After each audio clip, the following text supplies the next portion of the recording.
Welcome back, everybody. We're live in the studio with Mark and Steve. Yeah, we are back live, having a good time. And back with us again this week is Aaron Taylor, who went over sports with us last week, and we're going to do that again today. We had so much fun last week. Yeah, we're going to do it again. So, welcome to the show again, Aaron. Thanks for having us, guys. Good to have you, man. Good to have you. It's I saw the show last week. Y'all did awesome. No, we had a good time. Mm-hmm. You know, a lot of news, a lot of information. We were it's. Between Aaron and I, we love talking sports together, so it's it's natural for us. So we loved it. Very cool. Hey, I know there's a lot of flooding going on. We just saw in the news that crest just hit in Louisville.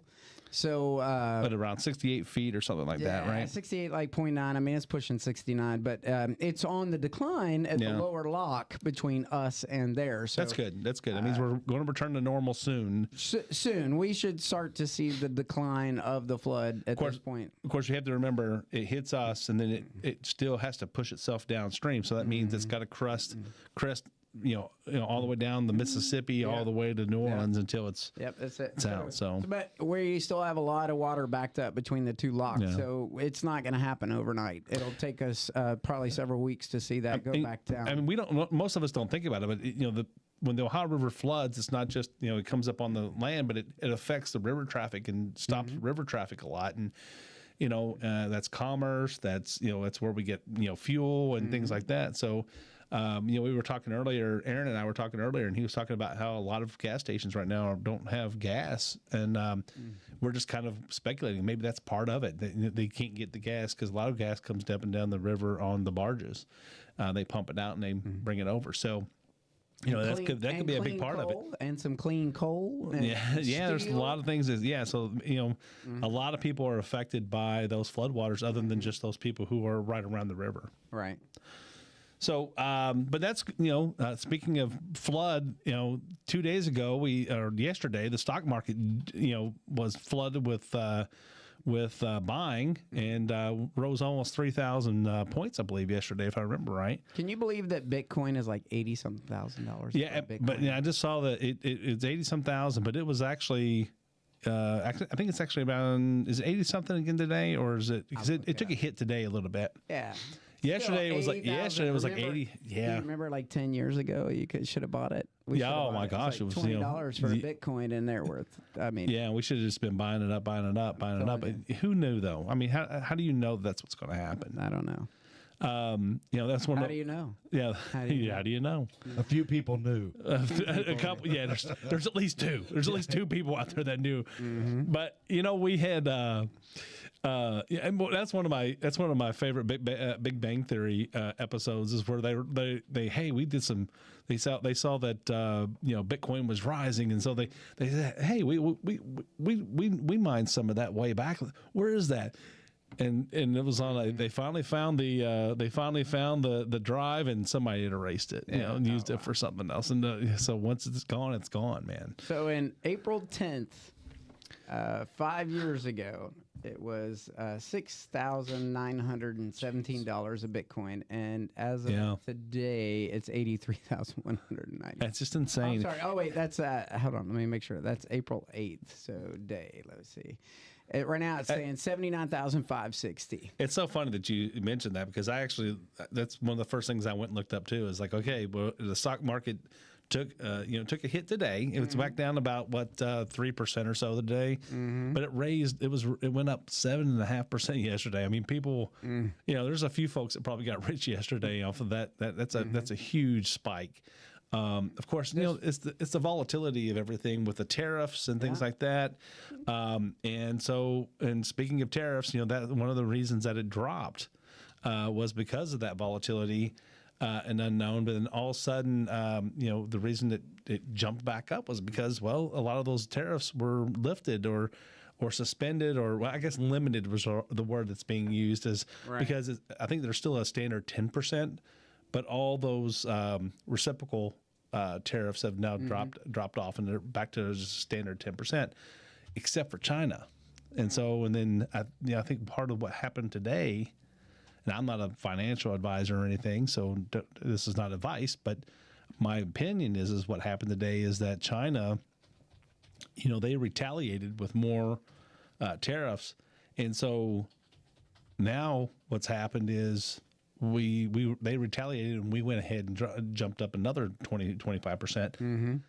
So now China goods are costing another 145% increase in tariff. Amazon stopped their shipments on some inbound products from some of their manufacturing. Yeah, I mean that's a big jump, and I mean when you're talking about I'm paying now 1.5 times what I was paying for it. You know, I pay for it and then I pay another 1.5 times. Right. You know, we're getting. Kathy's getting all kinds of emails and things from vendors saying, you know, the prices are going up.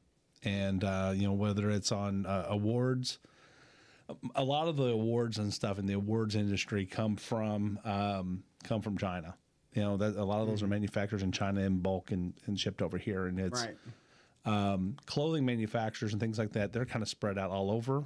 So some are in China, but most of the ones that we see are Bangladesh and stuff like that. Vietnam, Taiwan. Vietnam. And, you know, and Vietnam was one of the first ones that came out and said, hey, we'll go to zero with you if you want to go to zero.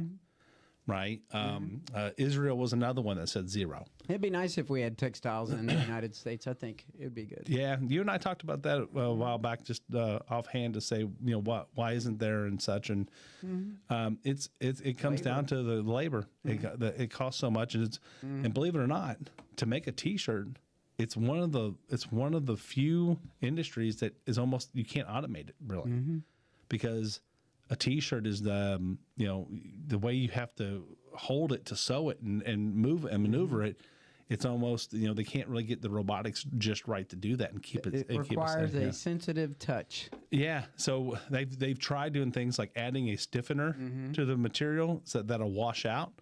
But then, you know, it's adding more cost to the product. But you know, who knows? There's people out there working on it, and it's one of those things. If we could figure that out, we'd make a lot of money. Yeah, I work with a guy who actually ordered a printer for a side business of his, and the printer was $24,000, and now it's going to be almost $60,000. It's coming from China. Yeah. So he said he's going to wait until they pause those, and then he'll order. Yeah. I mean that's it. probably It's a going big to printer, take huh? China coming to the table. It sounds like is it for garments, or is it like a direct to garment or something, or is it like a? It's like paintings and. Okay, gotcha. So it's a big printer. It's like Yes. Does canvas yeah. and stuff. I looked at. Remember you and I looked at that one up in India that time we went to that show. Oh yeah. That thing was like, you know, it would do a full sheet of plywood basically, paint it up, and it was insane. It was like, but that was like $80,000 for that at that time. So I'm sure the prices have come down since then, but you know. But Not if it's coming from China. no, definitely not if it's coming from China. So the river's coming down. The stock market came back down a little bit today. I think that we're going to see that stabilize, you know, at least for the next 90 days, because the tariffs. The only question is about China, and it is going to affect a lot of us. A lot of those. I mean, I have to say, I think that we are, as a people, have become addicted to the cheap labor of China. And so that's what kind of drives this. You know, our manufacturing has dwindled here because, well, you know, a lot of people don't, because it's easy to outsource. But I don't think when they did NAFTA, I don't think they intended for the outsourcing that happened. They were thinking, oh, well, we'll all be engineers and design and stuff like that. Well, then they started sending the engineering jobs to India. So I mean, if right now, if you're getting into a, you know, like internet design or computer design, things like that, as far as software design, is what I'm talking. I'm really trying to say. Most of that's being done in India, and you hire a group of engineers over there, and they develop your software, do all your coding for you, and they get it back, and you just do iterations like that. But it's a lot cheaper because they make pennies on the dollar over there compared to what our engineers here. I think it's rupees. Yes, they do. Rupees. Rupees, yeah, this is rupees, which are pennies on the dollar. But it's and maybe even pieces of pennies on the dollar. I'm not sure what the exchange rate is, but yeah, but that's the whole point. Did you see where the president's office had pulled $8 million of taxpayer dollars that went to Politico? to help fund news. Was that the same? And I didn't see this latest one, but I did see that they had one where they were buying subscriptions. Right? They were paying for subscriptions to Politico for different offices around Washington D.C. and that was coming out of our pocket. And it's like, that's the kind of stuff. It's like, well, they're not buying it from they're not buying subscriptions to the Messenger. They're not buying subscriptions to the Courier Journal. They're buying it to Politico. And why? Because, well, Politico's doing their bidding, in my opinion. So I love how they announced that too. The Speaker of the House just told everybody that was sitting there in the media, like, I'm glad you're here for this, but we've cut $8 million of your funding. Yeah. I like Mike Johnson. And the colleges are getting pulled funding as well for supporting the protests and not supporting the students. Yeah, I mean that's something that I think had to happen. You can't keep what is it? I was trying to think who was it that had the $400 million hit the other last week or something like that. They took $400 million. Was it Princeton? Yeah. $400 million. So $400 million is being spent on taxpayer funds of taxpayer funds to support Princeton College, and then they're going in creating $4 million. Yeah, that's correct. 400 million. $4 million for Princeton. Well, what was the one that was 400 million? There was one that was 400 million. There was one that was like 800 million. That it might have been Harvard, because Harvard announced something the other day, but I can't remember what the number. So Columbia was 400 million. Okay. So, but they still have a ways to go, I think, before they get that money back. So, but I mean, it's just that Columbia is the forefront right now, or at least the example of what's going on or what's going wrong with our educational system. Whether it's more important for them to be able to protest and be anti-Semitic. I mean, you can't allow that on a college university or a college campus where you have to protect all the students. You can't just allow these quote unquote protests to drive a ideology like that and to affect one group of people like that. There's no reason. I mean, it's not like they just went there and held up signs and said we protest. Nobody complains about that, but they held people hostage. They took over buildings. They treated people. They hurt unjustly. people. They showed the same problem we had when we broke out of racist oppression. Martin Luther King's demonstrations, when he would protest and walk the streets, and then they would attack him. That's not right. It's not right. That's what we've come from. We said we're not doing that. We were trying to move. I felt like the United States had moved past a lot of that, but it seems like they've just reversed it now. I don't to say know like, that oh well, we need to make United it States. equal. I think that's it's a certain groups in the United States. And the influence that came from. I mean, they're finding out some of these folks that are coming over here on visas because we are outsourcing. So what are we doing? Colleges are paying to, the state countries are paying for these students to come over here and get a quality education, and they bring with them those ideologies. Yeah, I mean, it's like, I understand some of the angst, but you can't. The United States cannot allow that type of hatred and to exist like that. Yeah, we have to figure out. When you come here, you're supposed to figure out how do you blend in and fit in. And it seems like a lot of what we've heard over the last 10 or so years has been, how do we separate more and more and more? How do we break up into our tribes again? And instead of us moving forward together, how do I get my peace? And I don't know about anybody else, but I don't feel like I'm any better off than anybody else. We all go through our ups and downs, and the difference between some of us and others are, some of us are out there, and it doesn't matter what race you are.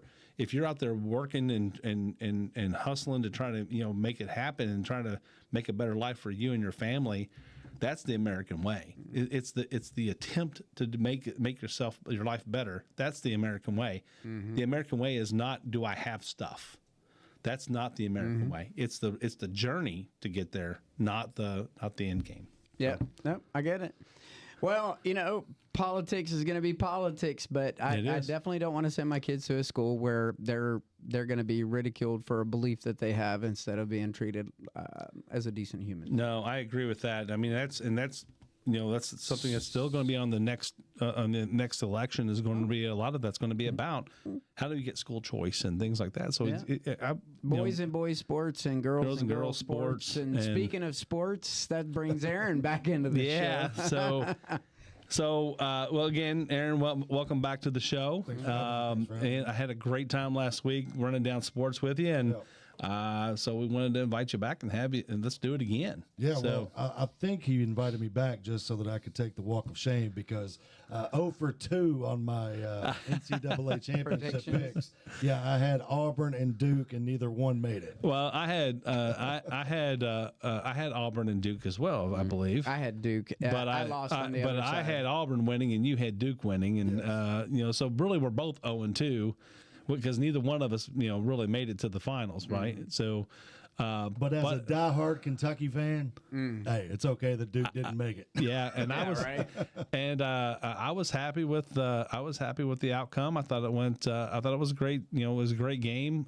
Houston and Florida, and it lived up to every bit of the hype, and with the chalk being with all 4 number ones, it was Normally it's like you get blowouts, but nobody got blown out, and but Duke. What happened with Duke? I want to talk about that for a second, because that Duke Houston game to me mirrored exactly what happened, or was an exact reflection of what happened with Kentucky Duke. Duke was dominating most of that game. And into that last 4 minutes or 5 minutes, and they were tired. They were tired. Cooper Flagg was, as great as he is, when you get tired, you get tired. And he turned the ball over at the wrong time twice, and he did the same thing against Kentucky. Same exact thing. Phenomenal player, obviously, National Player of the Year. But he's going to be a great NBA player. It's funny because, if you go back into, we could say the same thing about Kentucky, but Duke has been the favorite, even when Coach K was there many, many years. And it shows you the March Madness, but it also shows you it is so hard to win this thing. And it's getting even harder. I saw a stat. I didn't get a chance to write it down or investigate it, but it was basically saying there was no McDonald's All-Americans on these championship teams. So that's crazy outside of Cooper Flagg. Yeah. Crazy. When you're a Kentucky fan, when you're, 6, 7, 8 deep sometimes, not to have any on this team. It doesn't seem likely, especially with the transfer portal. Walter Clayton Jr., all these guys that were putting up big numbers, they just out of high school. That's one thing I do like about the transfer portal. There's a lot of things I don't like, but one thing I do like is the fact that late bloomers get their due. That's right. Right, because there's so many guys. They get to grow. They get to mature. They get wisdom. And when they get that wisdom, they get their due, because now they're able to go and play in the big lights, under the big lights, and show their talent. And a lot of these guys are going to make it to the NBA now that may not have been if the transfer portal didn't work in their favor. Not only the transfer portal, but if you go back 10 years ago when these TV contracts started putting all these March Madness games on TV, to where who was it, Derek White, who played for Iowa State, right? Yeah. And, he was screaming at the camera, "This is my house," right before Kentucky throttled him in the second half. But the guys like that, Davidson, Steph Curry, we got to see those runs because Davidson was on TV when they. That's what makes March Madness so cool, man. That's what makes March Madness so cool. Especially even if you're an avid college basketball watcher, you get to see some guys or some teams that you haven't really got to watch, and they just put on a show, and it comes down to the last shot, or it comes down to a bonehead play like Cooper Flagg had, something like that. That just turns it on its head, and it's like, man, this is what we love college basketball. I do. It is. It's what gets me excited about college basketball, and I'm glad. Kentucky didn't win. We said it last week. I didn't expect Kentucky to win this year. I love the ride, but this Final Four was a great Final Four. Had SEC representation and had an SEC champion. Yeah. Florida, of course, defeated Houston 65-63, marking Florida's third title, first since Billy Donovan and the Joakim Noah-led Gators back-to-back titles in 06 and 07. Houston, real fast. Houston, 7 Final Four appearances, third national championship appearance. No wins. No wins. That's a heartbreaking stat for the fan base. Any Houston Cougars out there, my heart goes out to you. Yeah, I mean, it's like, what it was, 82, 83, 83, 84, was it? It was 83, 84. I think it was 83, 84. Jimmy Valvano. Valvano. Yeah, he was. I was born in '83, so that was that year. I mean, when he beat Villanova, right? Yeah. And where he didn't know who to hug. Yeah, he was looking for anybody. Somebody come hug me. But I mean, I really had a lot of respect for that man. He was what he had to go through in his family and everything. So. But just to kind of, I remember those teams growing up. I mean, that was the time period when I was really getting into college basketball as a young person, and there was a lot of great basketball played back then. There's still a lot of great basketball played today, but the way I look at it is, if those guys had the training regimen that the guys have now, how much better would they have been? Back then, and they were outside smoking heaters, not sitting in hyperbaric chambers. That's the difference. That's the difference. Those athletes. Nobody knew how to take care of their bodies back then, but man, it's incredible.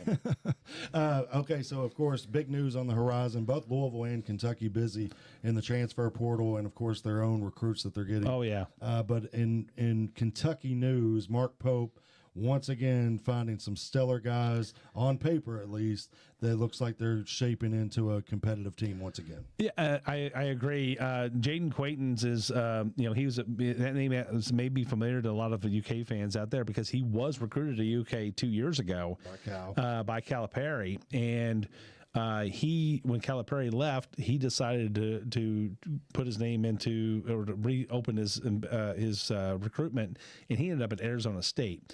Now, and he is a beast. If he's healthy, he's a beast.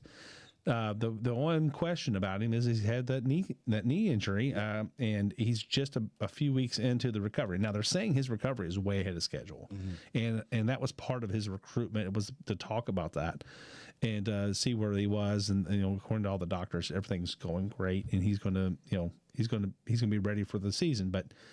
It's still, it's a question mark. A big question mark, and also you got to think with Pope, the injuries Kentucky went through, Pope's probably like, if there was a red flag, he would have probably stayed clear of that. So it kind of gave me a little bit of confidence that Pope went on and and we brought have him in knowing that. And Kentucky's got excellent trainers and doctors to evaluate this and make sure everything's going well. Another thing to look at is so besides Jaden Quaintons, there's also we had a couple of others this last week. Jalen Lowe, and he came out of Pittsburgh, and then you had I always mess up his name. I say Mohamed. It's Mohamed Diabate is what I say. I think it's Mohamed Diabate.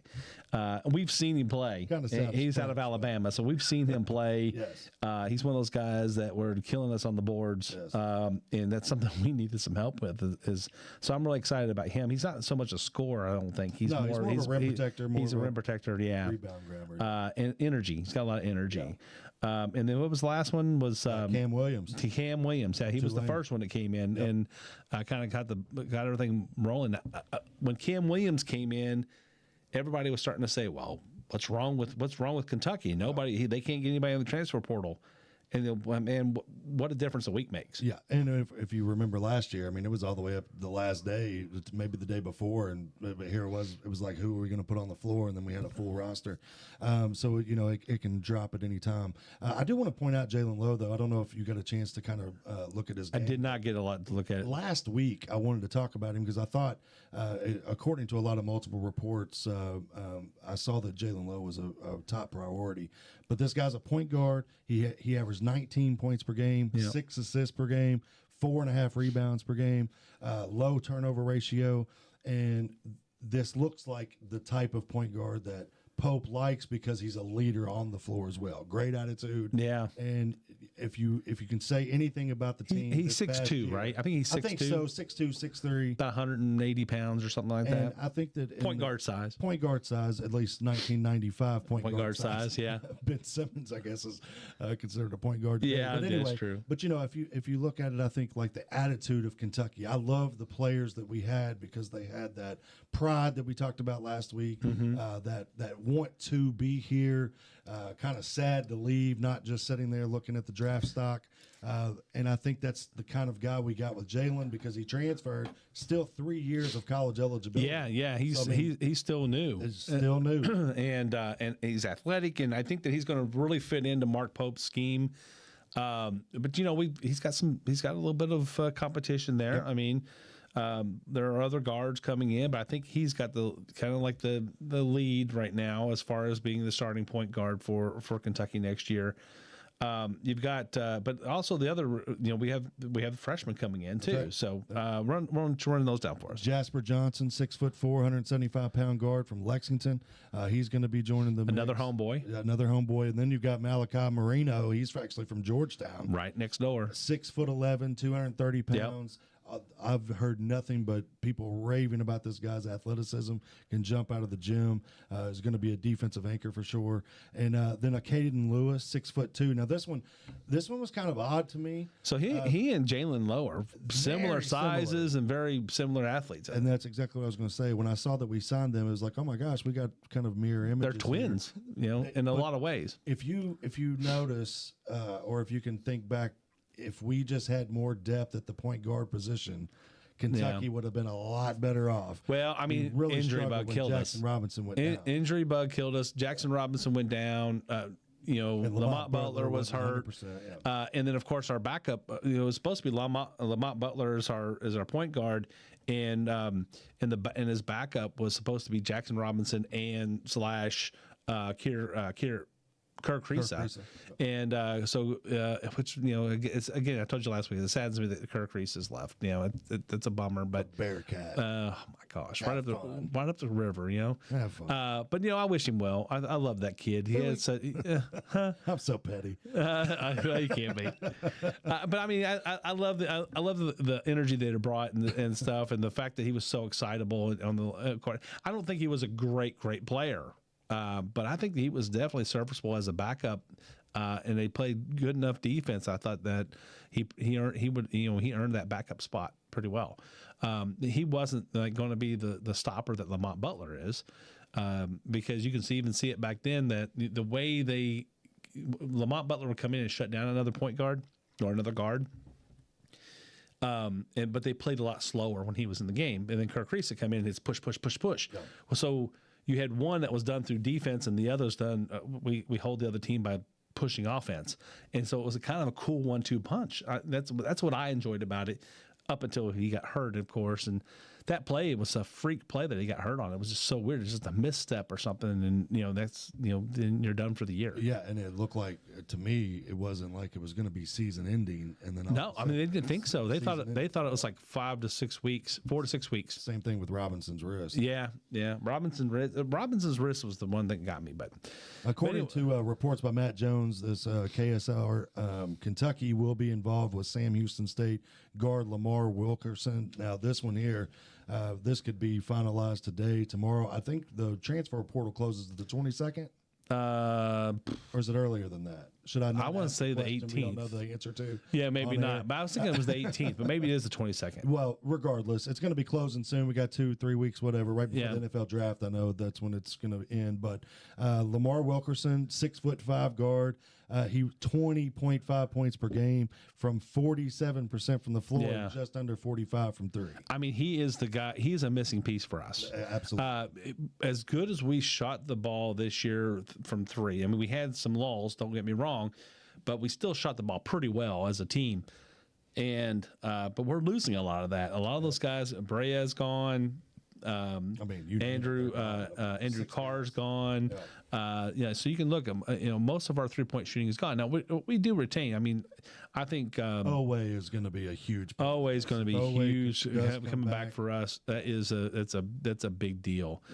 because that is the energy of the team. And he could be a National Player of the Year candidate. He could. He really could. I mean, he played so well this year. I was super happy with that guy. He's such a great guy, a great young man, and learning that his brother plays for the Ravens. Yeah, man. You know what I mean? It's like professional athlete blood. Yeah, and he knows how to push himself, and he's really good at understanding the score and time and when he needed to do something compared to letting others do lead, but then when they needed it, he was there almost every time. I mean, there was very few times that he scored in double digits all but one. Is it just one or two? Yeah, again. That's a question on the air that I don't know the answer.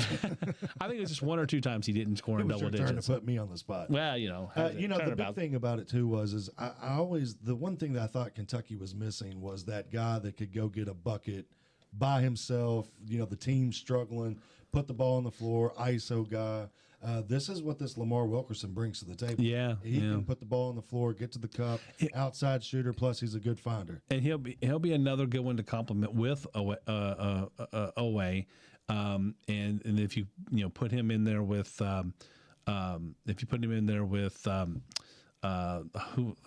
mind just went blank.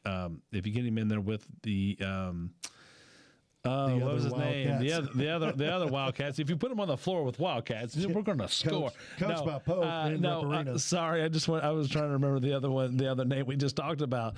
Jalen Lowe. Okay. But if you pair, if you got those three guys out there, because he at 6'5", in college he can play the small forward or the two guard, so you can legitimately see those three guys on the floor at the same time, and that holds down the backcourt completely. Now, the front court, I think we got some good guys, and we're still after one possibility. So, we can't get both. The way it stands right now, we can't get both Wilkerson and this other guy, who is okay. Well, yeah, I didn't want to interrupt you, but Alfonso, I was going to let you say the last name. I'm going to call him Folgers in your cup, but it's Folgaris. I think it's Alvaro. I think it's Folgaris.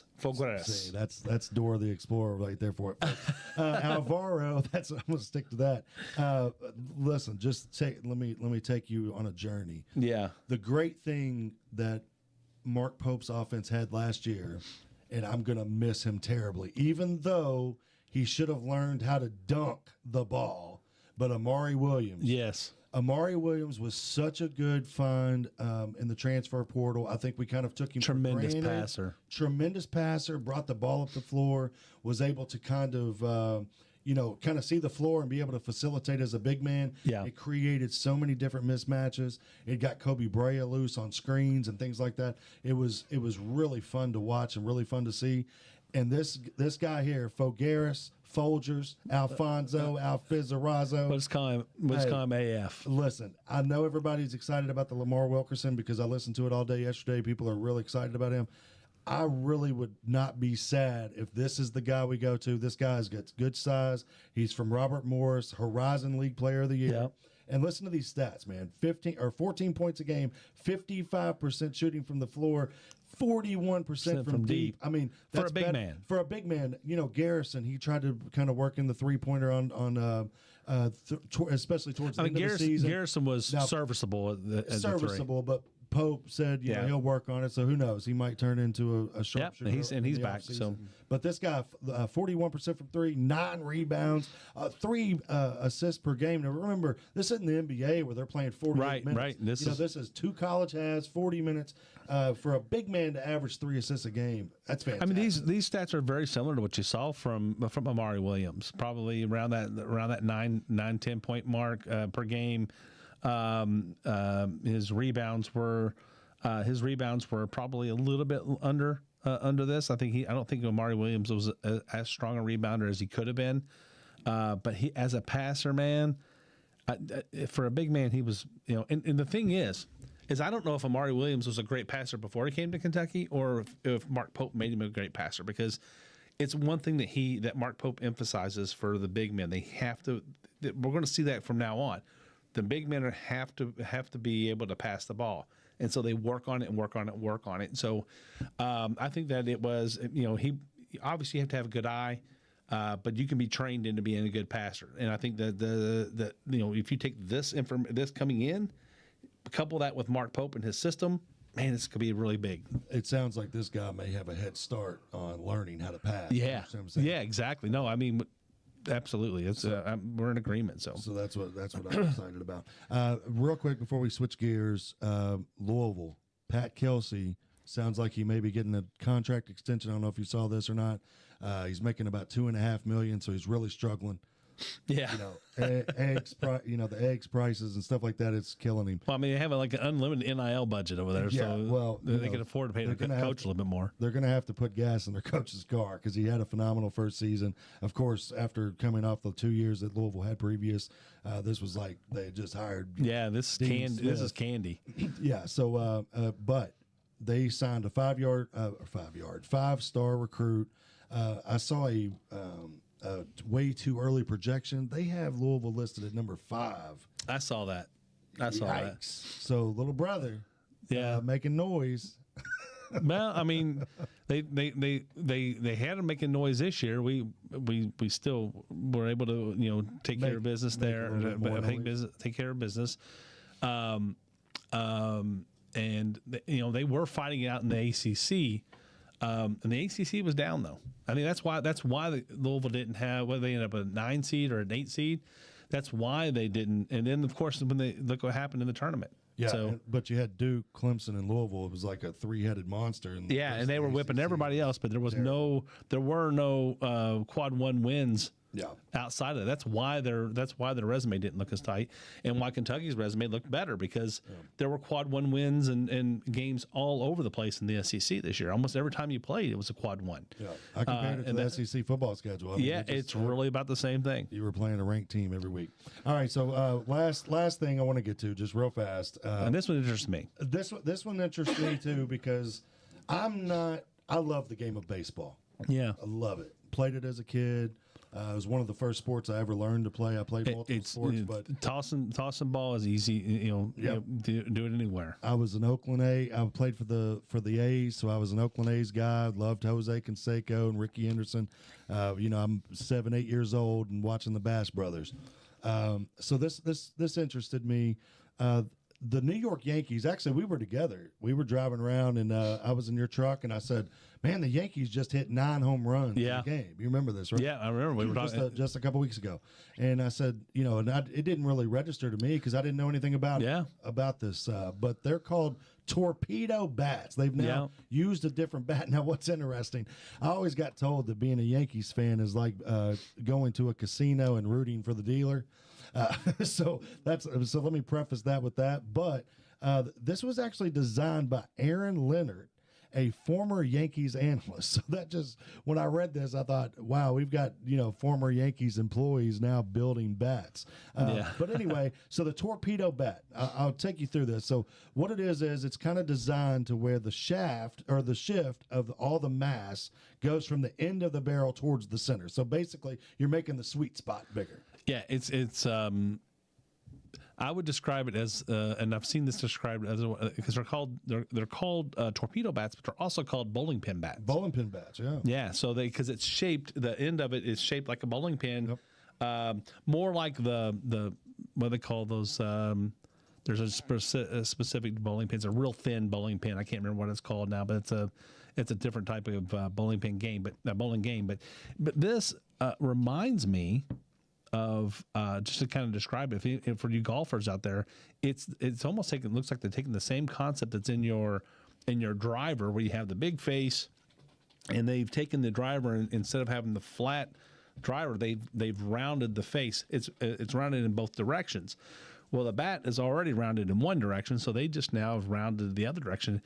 And in golf, at least, it helps offset some of, like, if you miss, it's a smaller miss. And so I think that's what we're talking about here when you look at it. So the New York Yankees introduced this bat, and as it stands today, they've already hit 25 home runs, and they've scored 78 runs. Yeah. Now, that's only second in the league. There's actually a team that's hit more home runs than them this year, but they've got 25 as a team. They also smashed 9 home runs in a single game, and that's the only that puts them at second place, only behind the Blue Jays, who hit 10 home runs in 1987. Other players are now experimenting with this new torpedo bat or the bowling pin bat, including Cincinnati Reds phenom Ellie Deli. Ellie Dela Cruz, I love that guy. Yeah, he's actually using this bat now as well.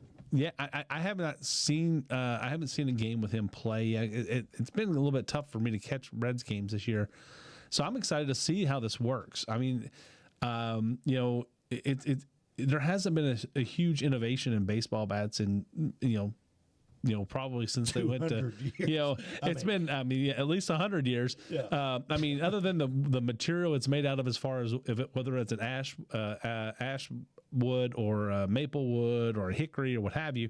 But beyond that, it's been a Louisville Slugger basically since the Paul 1800s. Revere's Midnight Ride. Yeah, pretty much. But this is interesting. I think it's a cool concept. Like you said, it just shifts some of the weight from the end to the middle, creates a bulge area in the middle, and it seems like it's very, very forgiving for a player. So. That's I think that's all we have for today. Aaron, thanks again for coming in and sitting in with us again this week. Hopefully we'll get you back next week. Steve, thanks for producing and helping us out tonight. No problem. Next week we'll have a little bit more news and politics, but we're kind of excited about the sports section here, so we're trying to build it up a little bit. Sounds groovy. All right. Y'all did great. Thanks, guys. All right, everybody have a good night.